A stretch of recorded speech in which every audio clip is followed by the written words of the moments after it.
everybody. So I'm cutting the onion my way for the ratatouille, and you know, I did this on another show where you just take its little jacket off. We're not doing like a dueling onion thing or anything. We're just sort of, I'm getting to do something for the show. So we take its little jacket off. I can never get it off. Yeah, she got jealous, so she kicked me out for a minute. I got upset. He wanted to drink his tea. Now hold on, because I'm gonna. Yeah, that's it. This Good. is the way I cut the onion. Nice and long and thin, and leave it that way. Right, because we want nice big chunky Right. pieces. This is like the Debbie and Barry comedy hour, Right. really. And that's how I was going to do that. Right. There we go. And that's going to be my part to the ratatouille. I don't get to do it. But what you want to do is put a little teeny bit of olive oil. You don't need much. I probably put a tablespoon in there. There's something like that. And then to give it a little bit different flavor in there, we'll stick a little bit of butter. And usually what we do is, if the knife is sharp, Knife is upside down. It is. Yeah. There, I cut with the wrong You cut it upside down. knife. Is I put about that much butter, and you know, and then we're going to turn that on. Italian spices. Sometimes some stores sell Italian spices, and but you can put a little bit of oregano in here. You can put a little bit of parsley flakes.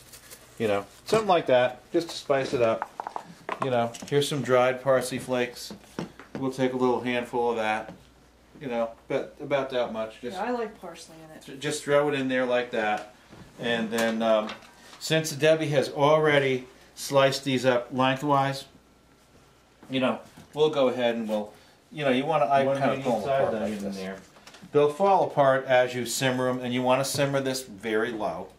Then we have red pepper, and what we're going to do is we're going to cut them up, okay? And then something like that. And you leave the skins on. And I leave the skins on. Some people like it the skins off.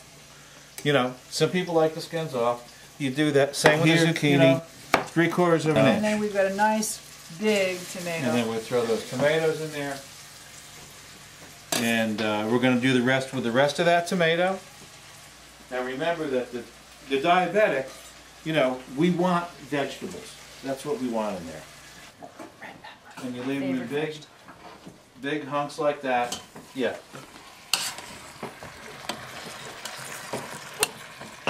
And that's kind of how it is. You just let that simmer really slow. A lot of its own juices are going to come out, and it's going to have a little juice on the bottom. And that's it. We leave it covered up. Keep it covered. We keep it on low, and that's that. And then we'll fade out here. We'll get prepped to do the coleslaw. Okay, so we've turned the grill down a little bit, and what I do is I usually use a spatula on this, but this will work pretty good. See, and yeah, we got this down low enough now where it's going to go nice and slow, and then we're going to cover this up and leave that for about another 20 minutes, and then we're going to go inside and we're going to do the coleslaw. That's it. Well, we're going to check the lentils, and as you can see, they've been going for about probably a half an hour or so. And you see how it's used up most of that water that's in there? And if you actually could smell this, it really has a great smell. Now, we haven't even added chicken broth or vegetable broth. We just did this in water. And all those seasonings will do that. Now, you still want to make sure that's just about the right hot consistency that you want. So you don't really need to add any warm water. Just make sure you're cooking it nice and slow so that it's not bubbling, but it's just simmering. And then we just cover it up and leave it in there for another, you know, another half an hour or so. Now, the butter's just about ready to go off, and there it goes. Now, that means our chicken's been on the grill for a half an hour. The lentils are half done.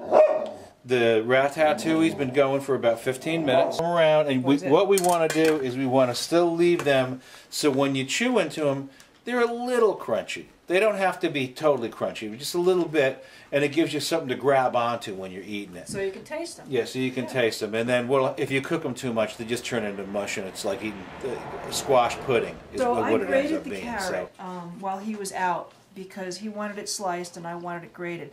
So I did it behind his back. And it's the last carrot in the house, so guess what? Right. That's the way it's going to be. Right. So she asked me to cook, and we did it her way. But well, this is a joint thing, you know. Right. This is like So Barry started to cut up the cabbage. So you want to cut it nice and thin. And take your time at it. The sharper the knife, the easier it is. And I've mentioned that several times. The sharper the knife. You're not going to cut you're more apt to cut your fingers on a dull knife. Now here's a funny story. I said, Barry, you cut up, go ahead, Dad, you cut up the cabbage. And I said, no, I don't know how to. And he says, what are you talking about? You taught me how.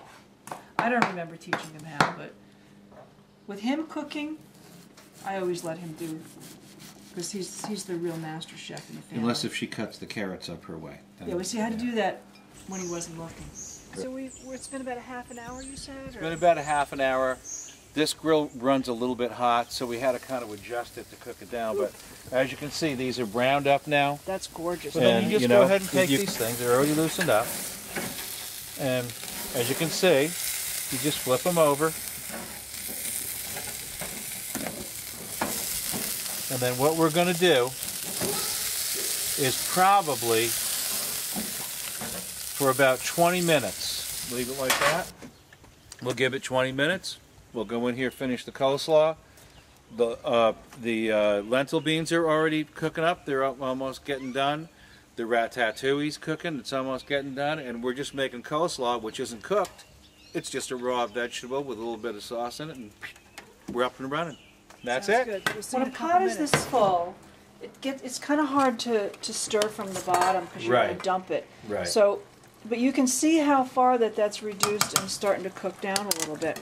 But what you can do is try to keep your lid on and flip it and flip it and flip it. And that way, you know, you're kind of tossing your vegetables at the same time. Right. The broth is getting mixed in with everything else.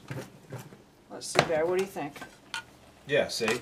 And they're just, see how they're getting a little bit soft. Okay, we're going to get back to this coleslaw now. I think you're going to, what we're going to do now, make this sauce. We'll take like a big scoop of mayo. Big scoop of mayo. Maybe another one. You see, I'm not really measuring anything. White vinegar. A little bit like that. For an added attraction, here's some caraway seeds. You can put a little caraway in there. Now what caraway seeds do, they don't not only just really taste good, but caraway helps to reduce gas. And you know, cabbage is very gassy. And so that's really why you put caraway seeds in the coleslaw. It helps it, you know, to remove the gassy part. And so what I do is I stir up the vinegar and the mayonnaise. Okay?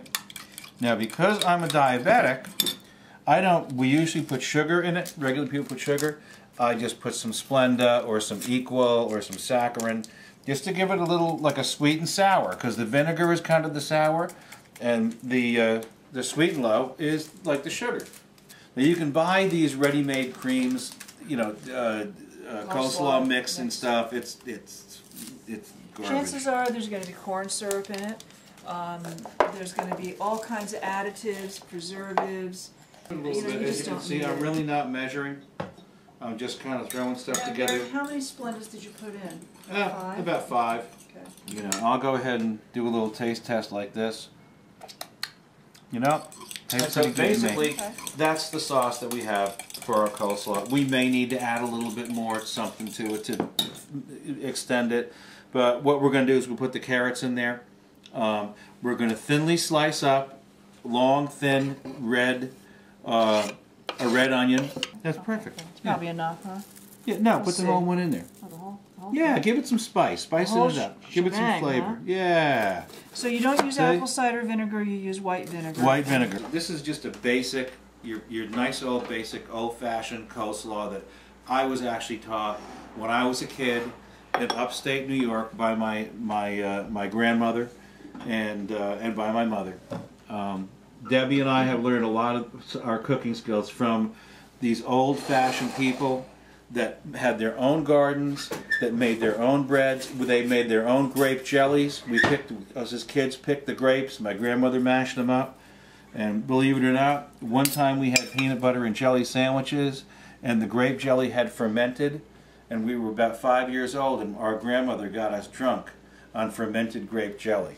And because she couldn't figure, it's actually one of the funnier things. We were like, "What's going on?" You know, give us another one. You know, and now, so are we going to add this in there now? we can add. You can add it in there now. Okay, you can see if that's it. What I usually do is once I twirl this stuff up a little bit and get a good consistency, I let it marinate together. I let it sit and marinate and congeal together and absorb all the caraway seeds and all that. This looks like it's probably going to be about enough. And so the whole consistency made about 1 cup.